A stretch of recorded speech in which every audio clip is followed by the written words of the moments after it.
two ETFs.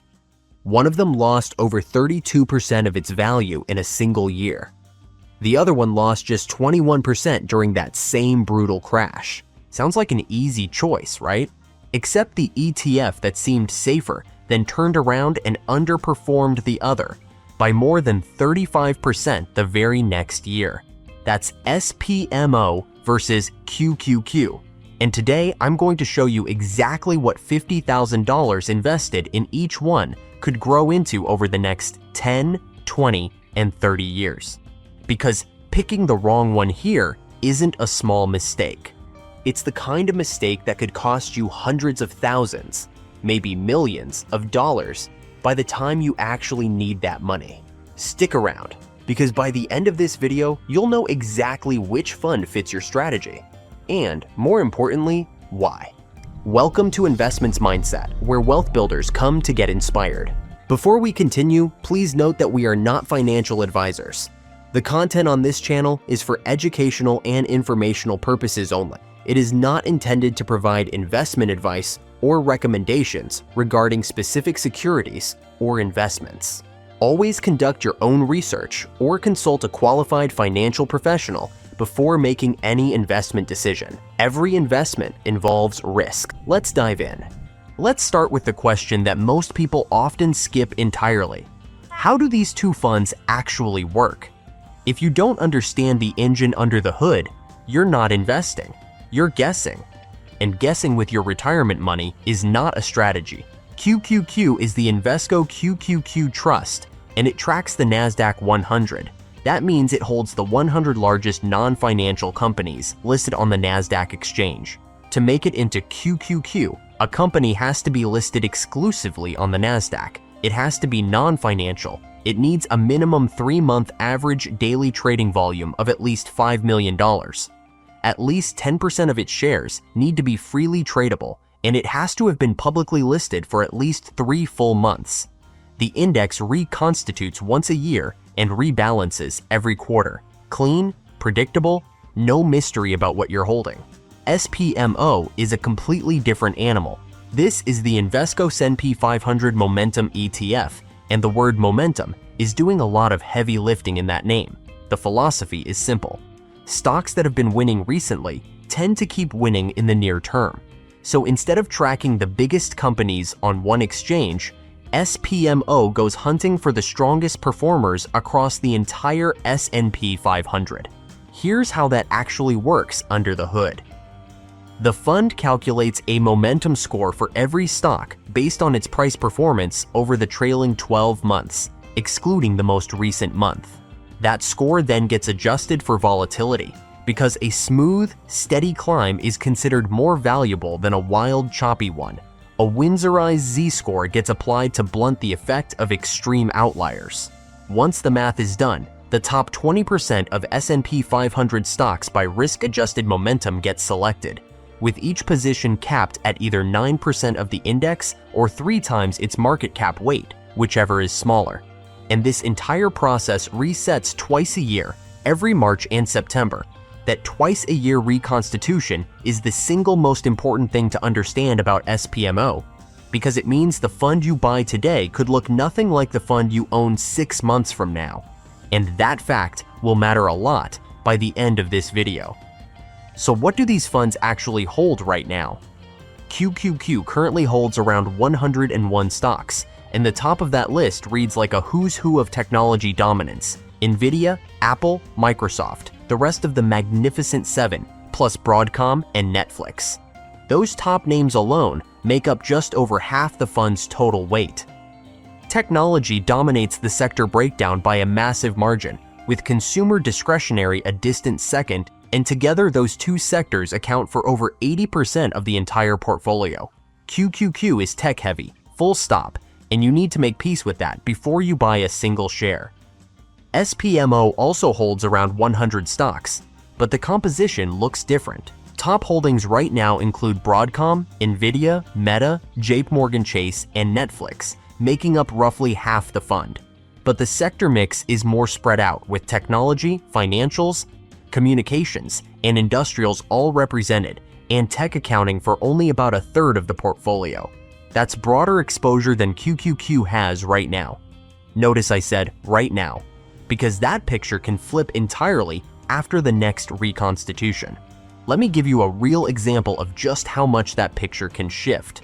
After the September reconstitution, Broadcom jumped to the top holding, and Visa, Oracle, and Cisco all entered the top 10. Meanwhile, Amazon, Tesla, and Costco got dropped completely, and those three names alone had represented roughly 15% of the portfolio before getting cut. That's a significant shift in 6 months, but it's actually mild compared to what happened in 2022. In 2022, with inflation spiraling, interest rates spiking, and recession fears everywhere, the market crushed growth stocks. QQQ suffered a drawdown of over 32% that year. SPMO dropped only around 21%. Why the gap? Because heading into 2022, SPMO's momentum engine had already rotated the fund heavily into financials, energy, healthcare, and communications, loading up on names like Berkshire Hathaway, ExxonMobil, and United Health. Those weren't the stocks getting demolished as tech collapsed. SPMO's adaptive nature genuinely protected investors that year. But here's the twist nobody talks about. After surviving 2022, SPMO's rebalancing shifted the fund even further into energy and healthcare heading into 2023. Sounds sensible on paper. Except 2023 turned out to be the year growth came roaring back. Nvidia went on its historic run. Tech exploded higher, and SPMO, weighed down by its own structural lag, completely missed the front half of that recovery. QQQ returned over 54% in 2023. SPMO returned around 17%. That gap alone should tell you everything you need to know about how differently these two funds behave. Here's the redemption arc though. As Nvidia, Broadcom, and Meta built serious momentum through 2023 and into 2024, SPMO's reconstitution eventually caught up and loaded back into those names, and once it did, the fund caught fire. Over the trailing 5-year window, SPMO has actually outperformed QQQ, delivering over 21% annualized versus QQQ's approximately 19%.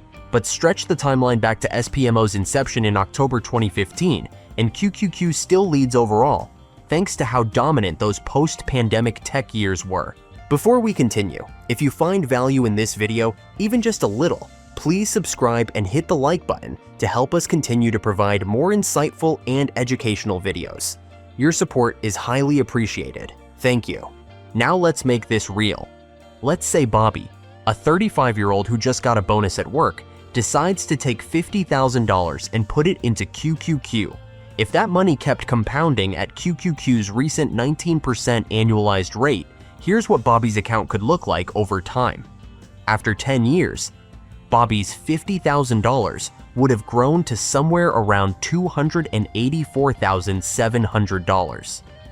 After 20 years, Bobby would be sitting on approximately $1.62 million. And after 30 years, right around the time Bobby's thinking about retirement, that original $50,000 could have grown to somewhere around $9.23 million. Now let's rerun Bobby's numbers, but this time he puts that same $50 into SPMO instead, compounding at its recent 21% annualized rate. After 10 years, Bobby's account could be worth roughly $336,400. After 20 years, he'd be looking at approximately $2.26 million. And after 30 years, that same $50,000 investment could grow to a whopping $15.2 million. Now here's where I need to stop and be completely honest with Bobby and with you, because those numbers are based on each fund's hot recent 5-year stretch, not a realistic assumption for 3 straight decades. No fund on earth, including QQQ across its actual 25-year history, which lived through the dot-com crash, the 2008 financial crisis, and 2022, has ever sustained 19 to 21% annualized returns for 30 years straight.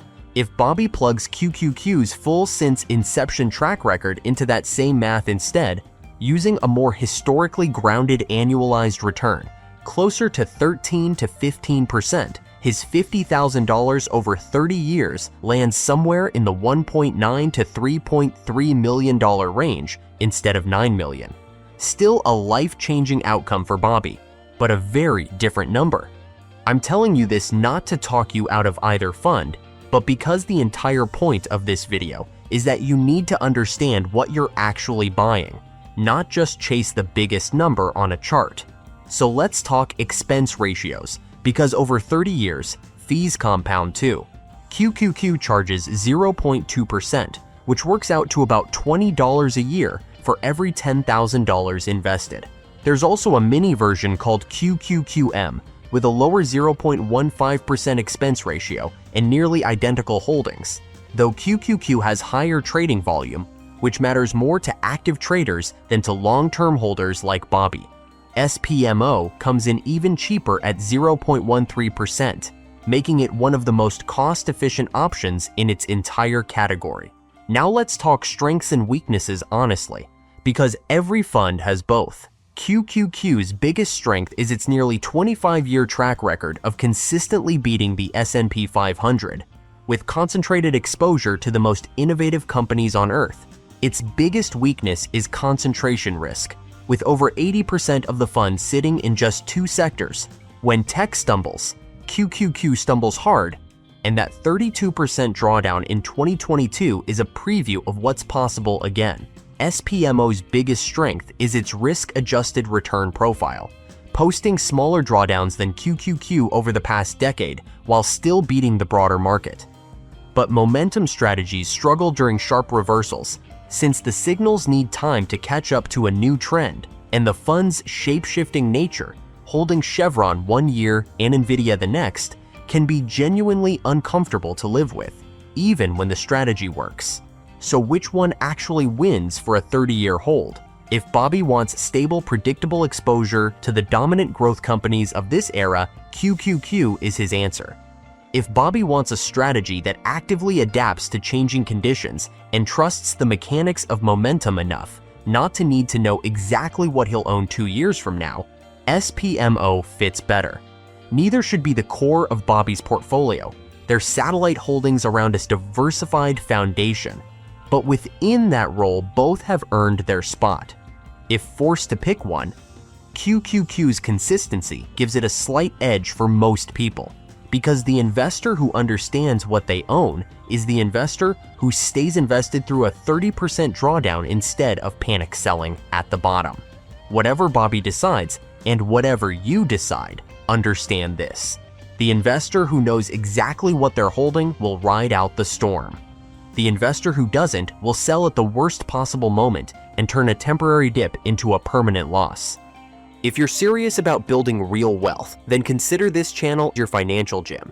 Every video is a workout for your portfolio, your mindset, and your money skills. If today's video helped you level up your financial education, even just a little, please smash that like button and subscribe so we can continue to grow and build wealth the smart way. And hey, if you want to know the 4 unique ETFs that have outperformed 99% of investors in 2026, or the 3 Fidelity ETFs that could turn $10,000 into a whopping $1 million, check out the videos on your screen right now. Thank you, my friend.